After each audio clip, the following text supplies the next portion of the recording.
Welcome to Jesus Changes Everything, a daily podcast dedicated to providing a fresh look at the ancient and glorious truth that Jesus not only reigns, but is busy about the business of bringing all things under subjection, that celebrates the wonder and the glory that he has been given all authority in heaven and on earth.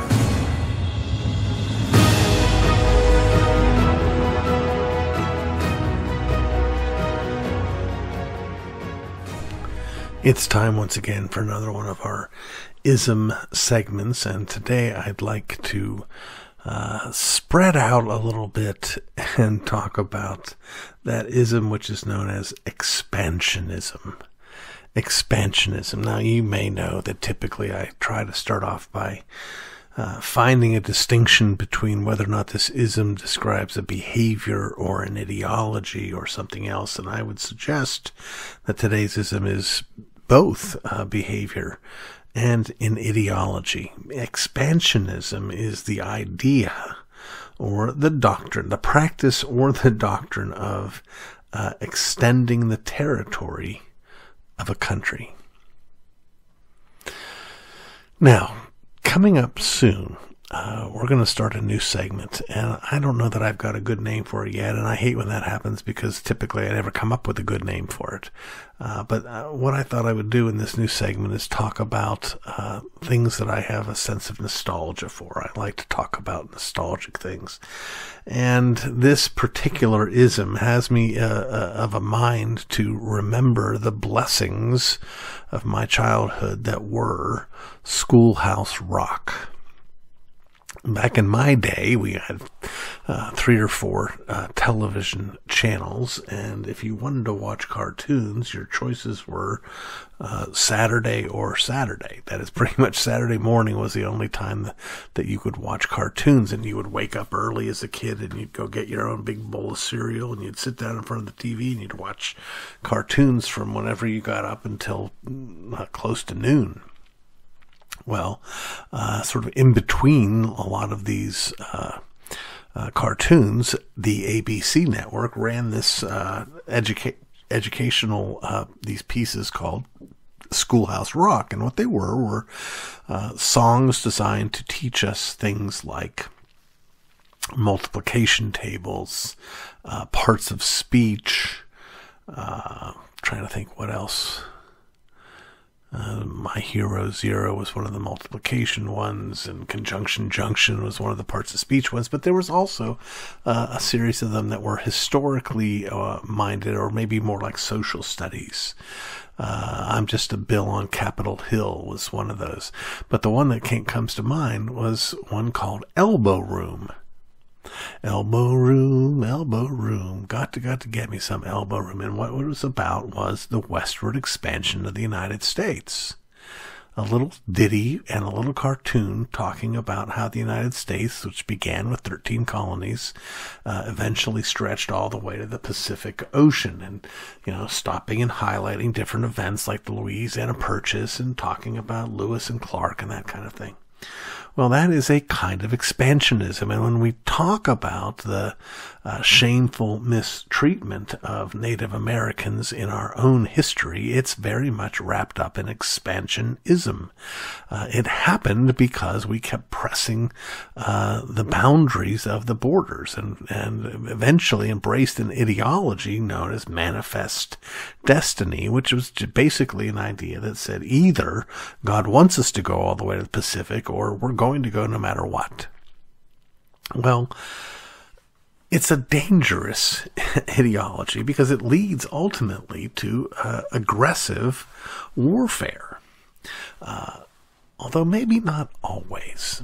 That's one of the reasons why I decided to cover it, because I had a conversation with Riley recently. Riley's our 16-year-old son, and he was talking about, because he was in the context of studying the Roman Empire, he was talking about empires and sort of applying it to the situation of our own country. And he said, how come we haven't expanded further? And I said, well, we could have at the end of World War II. For a time, we were the only country with the atomic bomb, and at some level, we had the power to say to the whole world, hey, you better bow down to us, you better submit to us, and establish a one-world government right then and there. I said, but the thing is, partly, I think that didn't happen because of character of people in the United States, or some people in the United States, but another part of it is it's just not as practical as having the power. The United States has enormous power over virtually every country on the planet without having every country on the planet officially, legally under its sway.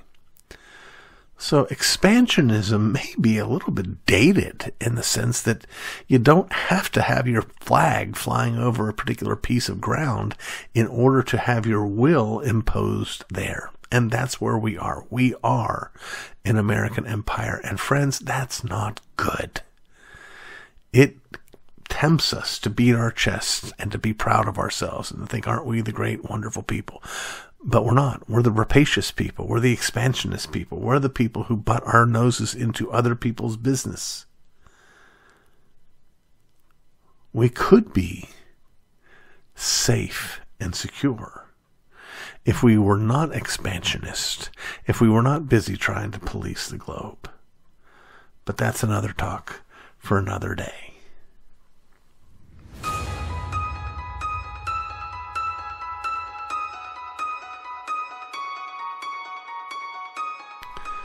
We are made in God's image.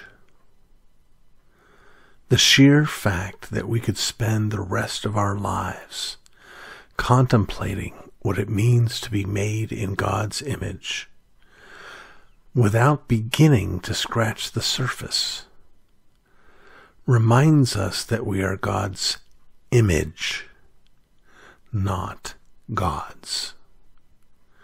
We are, in some ways, to God as our mirror image is to us.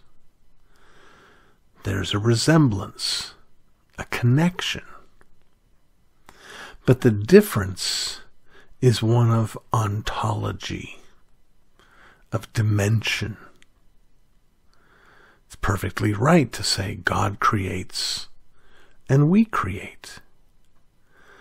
But when we look at creation more closely, we find that He speaks things into reality, while we, in creating, merely rearrange what He has already created.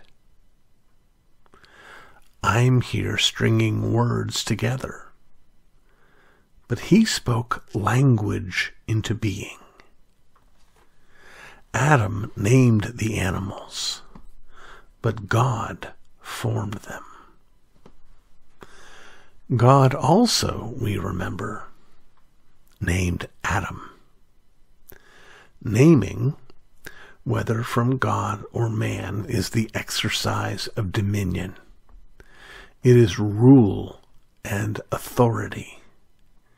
Naming has the capacity to shape not the thing in itself, but our perception of the thing.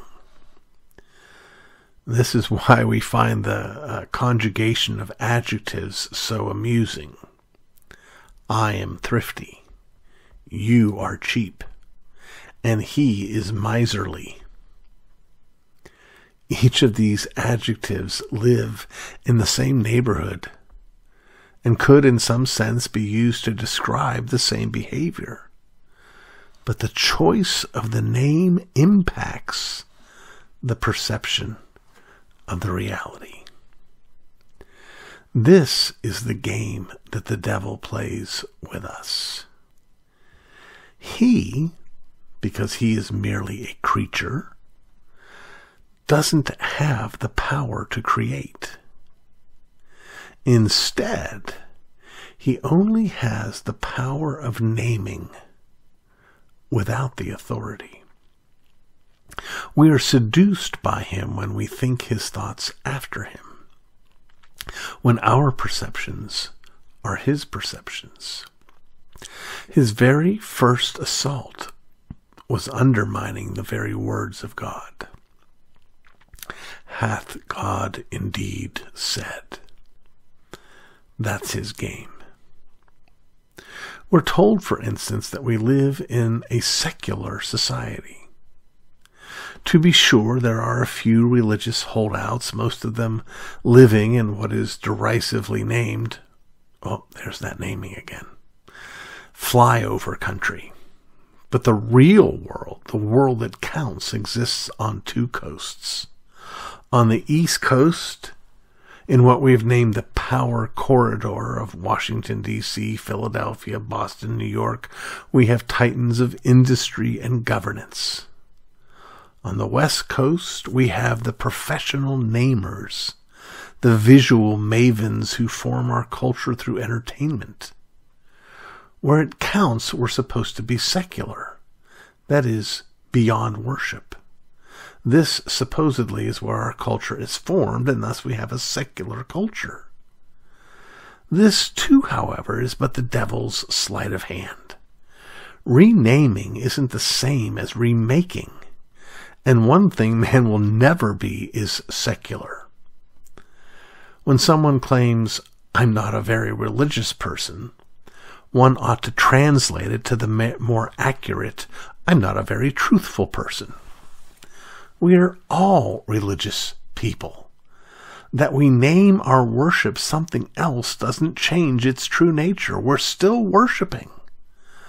The trouble is that the things we don't call gods, but treat as gods, are merely his image bearers.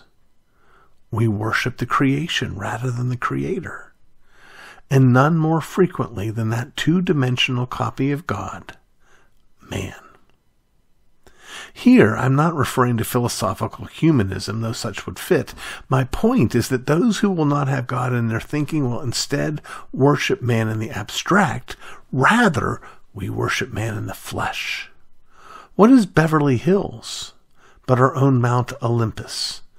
We stand and gawk while they walk sundry red carpets. We build shrines to them on the Hollywood Walk of Fame. We even have established religion in this country. Local and state politicians live or die by whether or not they're willing to gather the funding to build temples to the gods of this age. Yankee Stadium is less a copy of the Roman Colosseum than it is the Athenaeum. It is where we gather together for worship, where we hoot and holler for the home team as if our souls depended on it. These gods never fade away. Instead, they simply retire to their respective halls of fame. If that isn't compelling enough, simply remember back to when the Beatles first appeared on the Ed Sullivan Show. Those who were actually in the studio recall that the screaming not only didn't let up during the entire performance, but that those in the studio couldn't hear even a note of the music. The hysteria was so great. That is Dionysian worship. That it is Dionysian worship doesn't mean it wasn't worship. To note that we treat our celebrities like gods isn't merely saying that we treat them better than we ought. Rather, it gets to the heart of the issue, the heart that Calvin rightly called fabricum idolarum, an idol factory. Calling it cheering, calling it appreciation for the art of filmmaking doesn't change what it is: worship. The bad news of the world out there is that these gods cannot save. They are deaf and mute. The bad news for we in the church is that we too are idolaters. We gleefully blend together our worship of these gods with the worship of the living God and praise ourselves for our cultural relevance. There is, however, only one thing relevant to nationwide idolatry: the call to put away these gods, to repent and believe the gospel of Jesus Christ. We worry that God might judge us because of our national failure to keep the second table of the law. With abortion, we murder over 1 million babies a year. With tax and spend policies, we live by stealing. With our eyes, we commit adultery, even as we worship the gods of Hollywood. And we fuel it all with the envy of consumption. But we're fools if we think the First Amendment trumps the First Commandment. Our only hope is that we would worship the living and true God and bring no other gods before him. You've been listening to the Jesus Changes Everything podcast, a production of Dunamis Fellowship, the teaching outreach of Dr. R.C. Sproul Jr. If you've enjoyed this podcast, we encourage you to subscribe, which you can do at all the usual outlets, to tell your friends, and to spread the word. To learn more about the work of Dunamis Fellowship, please visit rcsproulJR.com. And join us next time on Jesus Changes Everything.